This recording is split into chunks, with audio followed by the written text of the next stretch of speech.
Hey, I'm Anthony Romano, and I'm going to tell you in this video if you need vegetables on a ketogenic diet. So, there's a lot of people speaking about the sort of carnivorous approach to keto, and there's also people speaking about a sort of vegetarian or vegan approach to keto as well. And I generally don't really talk about either of those on my page because, in my opinion, the 20% of action that's going to give people an 80% return in their lifestyle and their health is simply the removal of sugar. So I don't necessarily advocate for either one of these approaches. I just recommend that you cut out sugar. And you'll probably notice a massive benefit in your life that way if you do keto properly and don't eat carbohydrates for a period of time. And from there, you can do either approach. But that doesn't mean there's not benefits to either side. Now, as I've said in past videos before, I have weeks of the time of the year where I'll do a vegetarian keto approach, and then I'll have other approaches where I'll do, carnivorous keto for a few weeks. So I jump around and experiment with a lot of these different variations, and at the end of the day, there are benefits to jumping around between the two. There's also evolutionary narratives that might line up with that, such as, humans evolved for, carbs don't grow in the winter, and then there's a variety of foods coming in throughout the year. Humans are scavengers. Well, we come from scavengers and carnivores, so we're omnivorous. There's a lot of different ways you could twist it, but at the end of the day, the main benefit you will receive is from cutting out carbs. But I will explain in this video what the purpose is of having vegetables or cutting them out on a ketogenic diet. So hopefully I'll try to make it quick, and if you also like the video, that will make YouTube show my content to more people. That's all you have to do to help me grow my page. Let's get into it.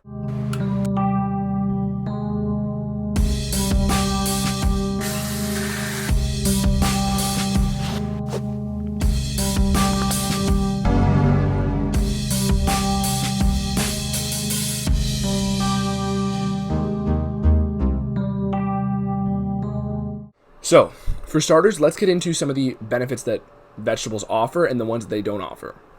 So a lot of people say get, your vegetables in for certain minerals, get your vegetables in for certain vitamins. For starters, vegetables don't actually offer that much nutrient density as people claim. In fact, they offer negligible at best. So a lot of the forms of vitamins that we need as humans come from the animal forms of food. So vitamin A in vegetables. Okay, people say, oh, carrots have lots of vitamin A. They don't have vitamin A, they have beta carotene, which is the precursor to vitamin A. When a cow eats grass, when a cow eats alpha carotene, beta carotene, their 5 stomachs will convert it into real vitamin A, retinol. They'll convert it into real vitamin D, which is cholecalciferol. So basically, they will perform that, digestive factory work of converting these precursors into real nutrients. So a lot of the vegetables that people claim have benefits don't actually have benefits. People say, spinach or lettuce has vitamin K. It has vitamin K1. It does not have vitamin K2, which is all these vitamins have dramatically hundreds % more efficacy at actually creating positive change in your body. And at the same time, a lot of these nutrients that actually are claimed to be beneficial in vegetables are normally bound to anti-nutrients, which are basically plant defense mechanisms because plants can't fight or flight. They can't fight or flee. They have to deter animals from eating them again. So the way they do this is by basically making the beneficial parts of their composition less digestible for predators, so they're less likely to come back and eat them. It's a deterrent strategy. So for starters, there's less nutrient density. Second of all, you may also be consuming too much of these, anti-nutrients, these oxalates, these phytic acid, phytates, goitrogens, salicylates, a lot of these other negative compounds. And I've worked with people in my coaching where people have been having, strictly vegetarian or high, anti-nutrient diets for years. And I've had to go back and help them correct nutrient deficiencies, anemia, mineral imbalances, and so many different things that people have had. So in excess, one argument we can make is that plants should not be consumed in excess. And if you think about this, in nature, carbs and plants do not grow in the winter. I say this a lot of times, and this is basically the thrust of my argument that, for half the year, your metabolism is meant to be keto. It's meant to be no sugar, because half of the year, for most countries in the world, you would not have abundance of sugar and fruits and grains lying around because they would not grow. Granted, some places would have larger amounts of this than others, but even then, the abundance of them would not be there. So most of the time, humans would also fast as well. So our metabolism is seasonal, just like the weather, just like day night. Okay, there's a duality to our metabolism, and now, I'm not fully throwing vegetables out here, but I will get to the benefits in a moment. So for starters, again, I believe the 20% of action that most people will need to do to achieve 80% massive benefit in their life is simply the removal of sugar and allow their body to return to that seasonal metabolism. Doesn't mean you have to do keto all year round.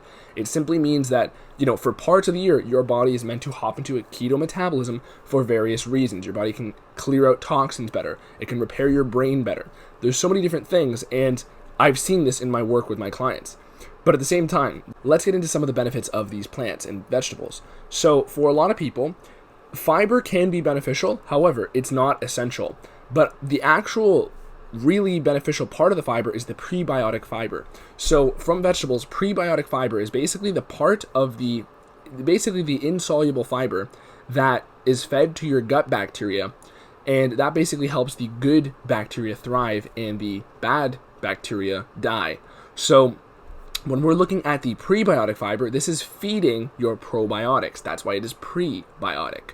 So that actually is a beneficial source, and I believe in nature, over years of evolutionary history, humans would have had periods of time when they're scavenging and food was scarce, where they wouldn't have to eat an abundance of vegetables, but eating certain ones would allow that prebiotic fiber to come in and feed the bacteria. So again, there are going to be variances in how much certain people feel with, certain amounts of vegetables in their diet. However, we are more alike than we are different. And I absolutely hate when people say, oh, we're all different. Listen, we all came from the same. If you're living today, that means your ancestors survived till this point, and your ancestors lived on the same planet as mine and as, Jerry's and Sue's and whoever else.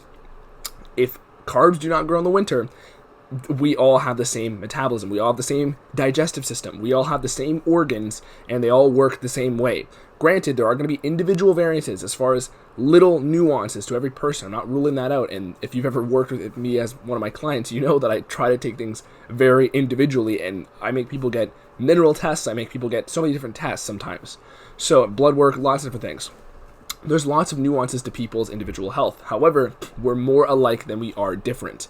And for most people, that's why, again, I try to make my recommendation of cutting out sugar as broad as possible. I don't care how you do it, as long as you cut out sugar for parts of the year, you will reap some of the benefits. And it's up to you to decide how much you want to do that. That's where the individual nuances play in. So, back to vegetables and the benefit they provide. Granted, we know that because vegetables don't grow half the year, we would not be slamming down loads of them all day. We wouldn't be eating 50 bananas, okay? It's just impossible. And at the same time, that would provide more sugar than ever was available in nature at 1 week of a time, because we can ship them over from Mexico and chock them full of preservatives so they stay around longer. And also their sugar content is higher nowadays than it used to be. But one of the main benefits is the prebiotic fiber. It can be super beneficial in a body fat cutting scenario, keeping people full. A lot of people will prefer it for some digestive bulk. But even in the absence of vegetables, you can use magnesium to basically, soften the food you've ate in your digestive system and, make regular bowel movements a possibility, okay? So you do not need vegetables to provide that. However, it will be difficult to say that somebody on the carnivorous side would be harmed by eating some vegetables. I'd argue that somebody going full carnivore every now and then should consume some vegetables, should consume some sort of prebiotic fiber, because there should be some sort of bouncing back between the two. So a lot of times the main problem I have with these different camps that people, recommend, fully vegan, vegetarian, or fully carnivore, is that it ignores the marriage of these two lifestyles that our ancestors would have had. Our ancestors would not have had any sort of ethical obligations or, political obligations in their dieting. They would simply eat what was there out of survival, and that would prevent them from sort of dividing things. So if they saw a plant they wanted to eat, they would eat it. Granted, most plants you can't do that, and you'll vomit them up right away if you try to eat a plant. Just go outside, because we don't have the digestive system for it. But the point is, there is benefit to going spans of time and keeping that flexibility high, keeping your metabolic flexibility high with keto and carbs, and also keeping your digestive flexibility high, keeping your gut bacteria flourishing and creating more species of them, because it's about the variety and the total amount of positive bacteria you have in your gut that's going to help you. So on that note, that does not mean that slamming your stomach full of fiber is going to be beneficial for you. In fact, it can create more lipopolysaccharides, which are LPSs, that basically can cause harm to your gut. And it provides that's also heavily entangled with lectin presence in your diet, and that can ruin your gut permeability, basically the ability for your gut to hold things in. So you want to be very careful, and the most balanced way to recommend this is, ironically, for people to, kind of do what they like, okay? But not for the reasons that people say. It's for the reason of keeping variance and keeping your body guessing and always keeping it basically on its toes and adaptable, okay? We are survival machines, and if you show your body that it's going to stick to one thing, it's going to lose its ability to be adaptable to the other thing. So our ancestors did not have any sort of political obligations with this. So they would simply, and they wouldn't have any sort of ideological, ego identification with either side. So vegetables absolutely have a purpose, but do I think you need to eat 5 cups a day? Oh shit, I'm not trying to roast Dr. Berg there, because I think he's great. But do I think most people will benefit by eating vegetables? Hell yes. Is it way better than eating, sugar all day? Hell yes. But the thing is, it's just that on a keto diet, are they necessary? Technically no, and you can do keto dieting for spans of time without it. But in fact, this video is more so saying you can do carnivorous stuff, but I don't even think you should do it all the time. That doesn't mean that you have to switch out your protein sources from carnivorous foods, because the animal foods will provide better nutrient density, especially if you get higher quality ones. So the point is, simply focus on cutting out the sugar, and if you want to eat some vegetables, eat them. If you don't want to eat them, don't eat them. And if you wake up one day and you're like, hey, I could go for a nice Chipotle bowl salad right now, go for it, okay? That's the point of this video, and doing that will keep your gut bacteria flourishing, and it will keep you metabolically adaptable. And at the same time, it'll prevent you from overdoing fiber and backing up your digestive system like a lot of people tend to do when they're doing any sort of fat loss diet. So generally, it comes down to finding a happy balance between the two, but at the same time, knowing vegetables are not necessary all the time, but keeping the variance there is key. However, you have to recognize that animal foods will provide higher nutrient density, and there are some nutrients that you cannot get from a full plant diet that are only contained in these animal foods. So this is something that is very critical to know. And it's a far bigger part of our evolutionary history. These foods would have been available in far larger presence throughout the year than all the plant foods would have. But that being said, cutting out the sugar is still the biggest thing that will provide the benefit for everybody watching this video. And it doesn't take a lot of high quality grass-fed, grass-finished beef to provide benefit for somebody who is on a mostly plant-based diet. It doesn't take a lot of plants to benefit somebody who's mostly on a carnivorous diet and needs extra prebiotic fiber, and could possibly benefit from some of the extra flavonoids and basically polyphenols, which are hormetic benefits in these plant foods. So basically they stress out your body a bit, and then you gain some advantage by overcoming the stress. That's another bit of the benefits coming from plant foods. But it does not take a lot of either side as long as the sugar is not there. Most of the benefits of vegetarianism, when combined with keto, dramatic. A lot of them, if somebody's vegetarian diet looks mostly like fruits and sugar and banana smoothies every morning, you're just going to be on a path to insulin resistance, and it's not recommended. So it's a completely different form, far less healthy of vegetarianism. That being said, doesn't mean every vegetarian form that's healthy has to be keto, but you get the point. Now, if you're somebody who is eating mostly plant foods and you're trying to reconcile the advice from this video, keep in mind, I have seen plenty of keto vegetarian people thrive. I really have, and I work with them very frequently. That doesn't mean I don't work with keto vegan people, and doesn't mean I haven't in the past and I won't in the future. It simply means that a lot of them will not encounter many of the benefits that I've seen vegetarian people who are eating ketogenic achieve. So that is a far better route in my opinion, but if you're still concerned about the ethical considerations and whatnot, remember, fasting, which is the deepest keto state out there, is a very good way to reduce your carbon footprint. You're not consuming anything, okay? And that is something that our ancestors would have done heavily as well. In fact, probably more, because, food wasn't readily available all the time until past couple hundred years. Now, if you want to see me make more videos on this topic and break down approaches like these and put them head to head, I will do this. I will break down this topic with even more dense information. But remember, if you are cutting out sugar, you will not encounter many of the problems that a very meat-oriented diet provides. You will not encounter many of the problems that a high plant diet encounters if you simply cut out the sugar at the same time you're consuming these foods. That being said, I'm not saying to take a middle ground here. I'm not saying that, oh yeah, just do a little bit of both, whatever you feel. That's not what I'm saying. There are benefits to either side.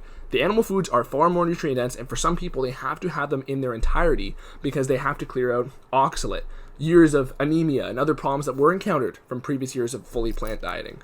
I have had people who need to do sort of fully plant dieting with lots of fasting for cleansing, juice cleansing, not like the shitty sugary juice cleanses. I'm talking about people with celery juice and water-rich vegetable juices and fasting in order to clear out halogens from their GI tract, in order to clear out heavy metals. There are other approaches where people have to dive into the deep end, okay? But that's determined by your previous lifestyle.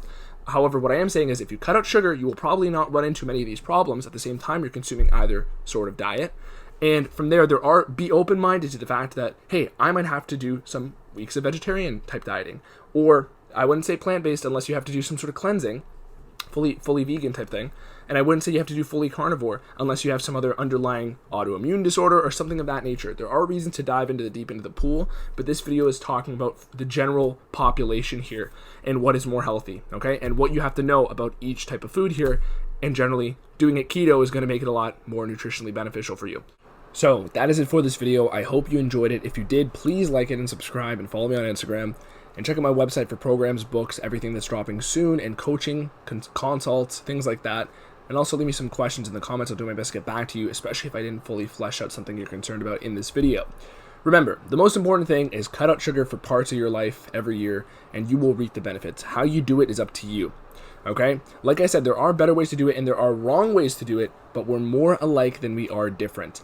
And for the most part, as long as you do the minimum required action of cutting out sugar, you're going to get most of the benefits. So, that is it for this video. Anthony Romano, peace.